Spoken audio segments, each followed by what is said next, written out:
Hello, good morning and good evening. Kamusta po? Magbibigay po ng reactions about dun sa hearing ni Amy Marcos po, no?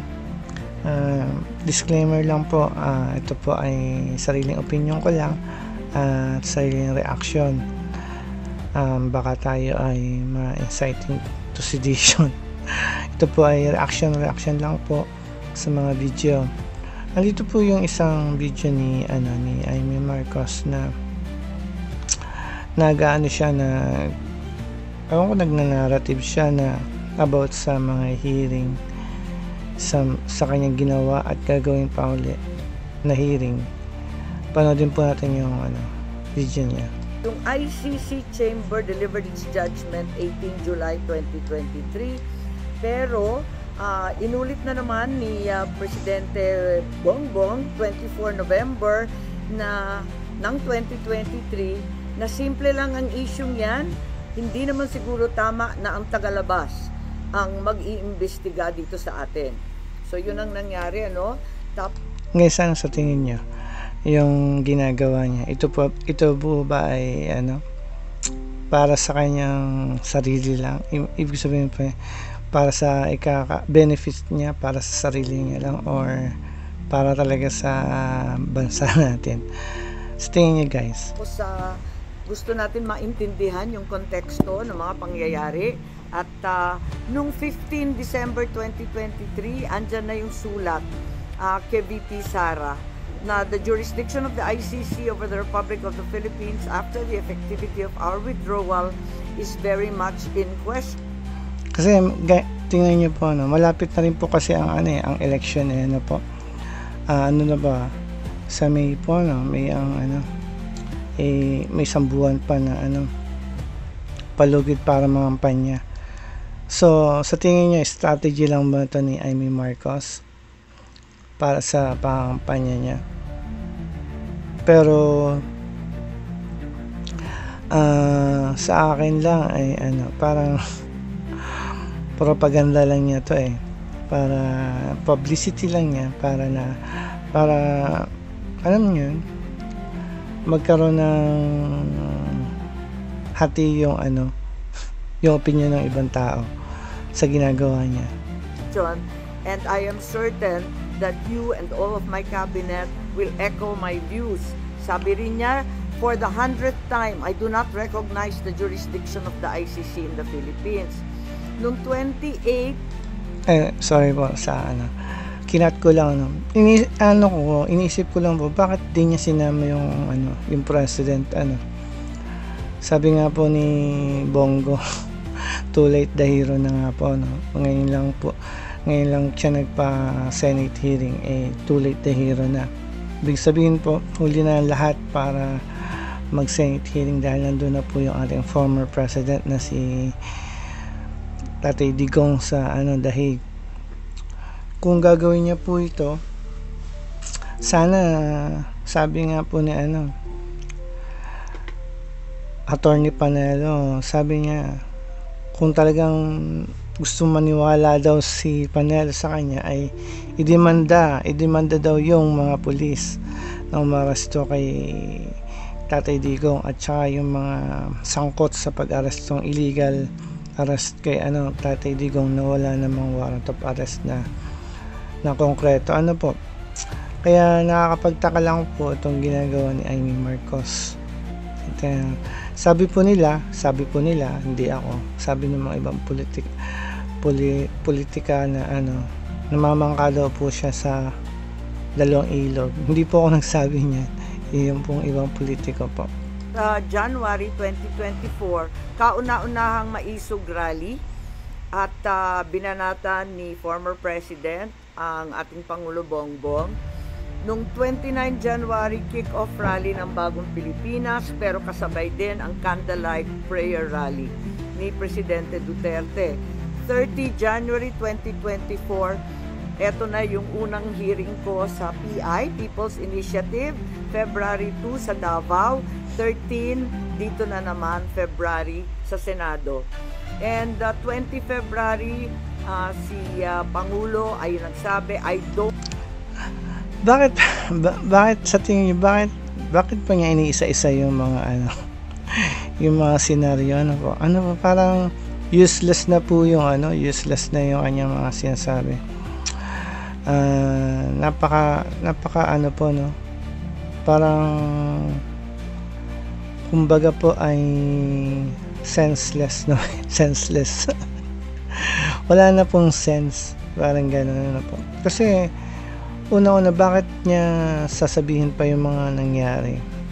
Anong motibo niya? Bakit niya sasabihin yan? Eh, wala naman na yung si Tatay Digong. Maganda siguro kung ginawa niya ay arestuhin niya yung mga, paaresto niya yung mga nag-illegal arrest kay Tatay Digong, di po ba? Mas maganda siguro kung ganun. Won't approve or deny it, but you know, the ICC haven't done anything illegal. Ito yung tinutukoy ni Secretary Boying na pagbabago. Once they do, Parang ano po, no? Parang yung, alam nyo yun, nasasayko ko po sa kanya, yung ano po, yung, kasi po, maano po akong tao eh. Maobserba po. Yung kanya pong ginagawa, parang namamangka nga po sa dalawang ilog. Parang sabi nga po ni Sara Duterte, siya po nagsabi, hindi po ako yung mangga. Kumbaga, dahil ano, wala siyang pinapatunayan sa mga hearing niya eh. Parang nagnanarrate lang siya ng mga kwento about dun sa hearing, pero walang nonsense yung ano, yung ginagawa niya, diba po ba? we will do something about it, but we are an open country. 2024 June, VP resigns as DepEd Secretary. 20 July, Maisog, Rally Liwasan. 16 August, first Quadcom in Bacolod. Tingnan niyo po, bakit niya kailangan sabihin yung mga ganong bagay na ano, na wala namang, hindi naman makakatulong sa ano, sa paglutas ng ano po kaya gusto niyang palabasin? I mean, ano po kaya ang gusto niyang mangyari sa ginagawa niya na ano, kung ganun? Dahil parang nagnanarrate lang po siya eh, tapos yung mga pangyayari, tapos minsan parang pumapabor siya dun sa kabila, pumapabor din siya dun sa mga anti-Duterte. Parang ano siya, baling kayo na po magsabi. Pampanga, 22 September 2024, VP Sara says, hindi naman kasi kami talaga nag-uusap. Hindi kami magkaibigan unang-una. Oh, yun to, di ba po ba? Na ano niya na yan. Na sa video niya po tong parang nagdedepensa siya sa sarili niya. Parang naguhugas kamay siya. Naghuhugas kamay, tapos the same way nakakakuha pa siya ng parang hating opinion sa ibang Pilipino, di po ba? Bakit kailangan pa niya sabihin yung mga ganung bagay? Eh, hindi naman makaka-solve yun ng problema sa hearing. Ayun na. And then 12 October 2024, sabi ni PBBM, I don't know anymore.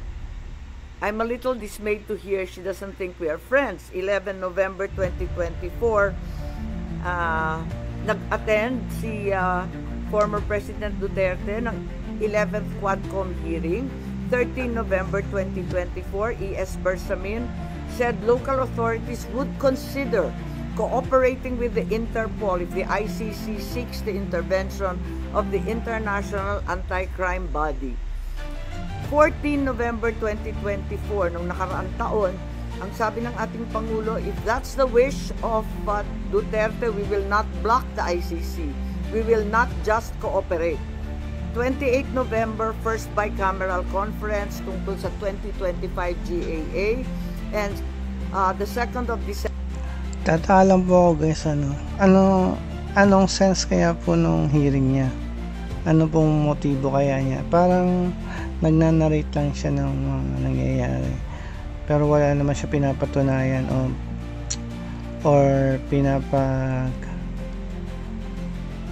alam nyo yun, yung pinapanagutan sa nangyari sa illegal arrest kay Tatay Digong, di po ba?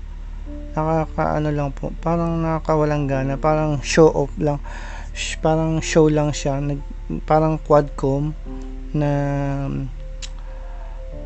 alam mo yun, parang circus lang na wala namang mangyayari. Nagpapaano siya, nagpapahiring na wala namang mangyayari. December 2024, first formal impeachment case against VP Sara. 11 December, second BICAM. 18 December, ang privilege speech ko at sumunod yung mga kaso. And 19 December, third impeachment complaint. 13 January 2025, itong taon na ito, INC Peace Rally in Manila. And 24 January, itong taon na to, Secretary... Ano ba yan? Parang nagkwekwento lang talaga siya. Ba't pa kailangan niyang gawin yun? Magkwento sa mga nangyayari. Anong motibo niya? Ba't niya gustong sabihin yan? Sa tingin niyo guys? Secretary of Justice Remulla said, the Marcos administration will sit down with the ICC and discuss certain areas of cooperation in the latter's investigation. He also said cooperation with an international tribunal is permissible, noting that ICC representatives have already been going in and out of the country without us raising anything. So may admission po ron, and 28 January 2025, may mga declare the 2025 national budget unconstitutional. Nung 5 February nitong taong ito, impeachment of VP Sara was approved in the House of Representatives. 10 February, the ICC prosecutor applied for an arrest warrant against former President Duterte. 22 February, People's Indignation Rally Mandaue, Cebu. 7 March, the warrant of arrest against the former president was issued as secret by the ICC chamber.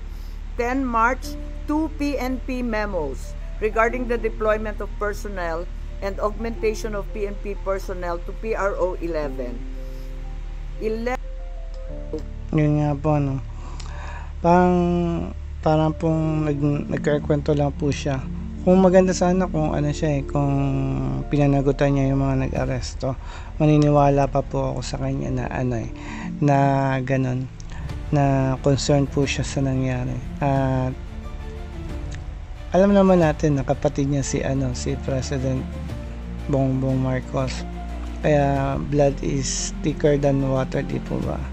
At ano yan mangyari, mag-away man yan dalawang yan, ay magkadugo pa rin po yan ang dalawang yan, at siguradong susuportahan pa rin niya yung kapatid niya.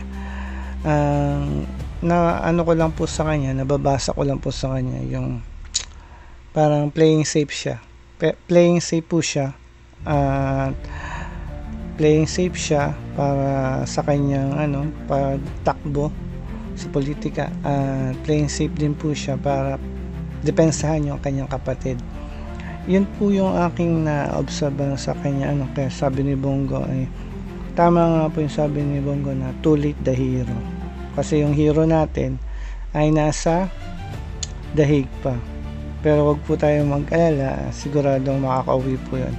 Yung pagbangon po ni mga Duterte's clan o Duterte's PDS supporter, isa na po ako doon, ay talagang babangon po tayo. Ako naman po ay talagang humahanga sa ating dating Pangulo dahil napakadami po niyang ginawa talaga sa atin. Kung tutusin lang po, wala pong nakapantay sa kanya simula nung kay Marcos Senior, wala pong nakapantay sa kanya. Kasi po nandun po yung malasakit niya, at talagang mahal na niya po yung bansang Pilipinas at mga mamamayang Pilipino. Kaya pagdasal po natin si Tatay Digong ay makabalik agad. Yun lang po, sana subscribe po kayo sa channel ko. Thank you po. God bless. Thank you all for watching this here video. Please like and subscribe and follow. Much love from Little Yas to each of you. Content creator,